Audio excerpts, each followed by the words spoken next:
കോട്ടയം മൂന്നിലവിൽ വെള്ളപ്പൊക്കത്തിന് കാരണമാകുന്ന വാഗക്കാടിലെ check dam പൊളിച്ചു നീക്കണമെന്ന ആവശ്യം. ചെക്ക് ഡാമിൽ മണൽ നിറഞ്ഞതോടെ മഴക്കാലത്ത് പലപ്പോഴും മീനച്ചിലാർ കരകവിഞ്ഞ് ഇവിടെ ഒഴുകുകയാണ്. വേനൽക്കാലത്ത് വെള്ളം തടഞ്ഞു നിർത്താൻ കഴിയാത്ത ചെക്ക് ഡാം ദുരിതം മാത്രമാണ് സമ്മാനിക്കുന്നതെന്ന് നാട്ടുകാരും വ്യാപാരികളും പറയുന്നു. ജൂലൈ 31-നുണ്ടായ ശക്തമായ മഴയെ തുടർന്ന് ഓഗസ്റ്റ് 1-ന് മൂന്നിലവിലും മീനച്ചിലാർ കരകവിഞ്ഞ് വീടുകളിലും വ്യാപാര സ്ഥാപനങ്ങളിലുമൊക്കെ വെള്ളം കയറി.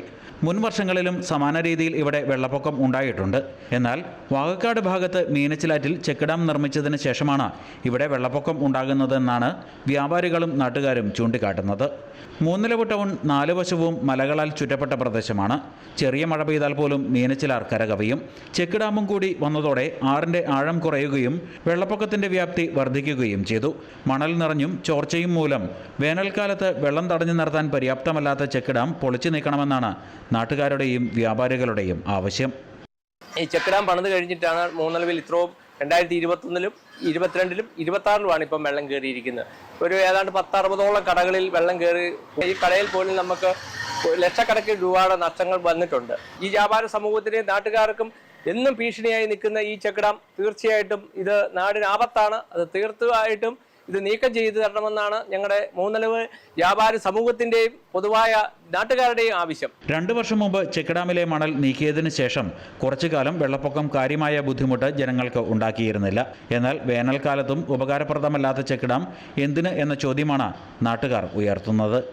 മണൽ മാറ്റിയാൽ മാത്രം പോരാ, ചെക്ക് ഡാമും നീക്കണം. ചെക്ക് ഡാം വന്നതിന് ശേഷമാണ് ഞങ്ങൾക്ക് ഈ വ്യാപാരികൾക്ക് ഇപ്പോൾ 3 തവണ ഇവിടെ വെള്ളം കയറി. വേനയ്ക്ക് ഈ ചെക്ക് ഡാം കൊണ്ട് യാതൊരു പ്രയോജനം സമയവാസികൾക്കില്ല.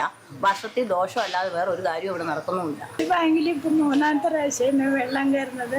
കസേരയും മേശും കുറെ ഫയലുകളെല്ലാം നഷ്ടപ്പെട്ട് പോയിട്ടുണ്ട്. ആറ്റിലെ മണൽ വരി കഴിഞ്ഞാൽ ഒരു പരിധി വരെ കുറയും. പിന്നെ ചെക്ക് ഡാമും തല്ലിപ്പിടിച്ച് കളയുക. ചെക്ക് ഡാം വന്നെങ്കിലും ഇവിടെ വെള്ളം കയറാൻ തുടങ്ങിയത്. അതുവരെ വെള്ളം കയറിയിട്ടില്ല. 2 വർഷം മുമ്പ് 30 ലക്ഷത്തോളം രൂപയുടെ മണൽ ഈ ഭാഗത്ത് ആറ്റിൽ നിന്നും നീക്കം ചെയ്തിരുന്നു.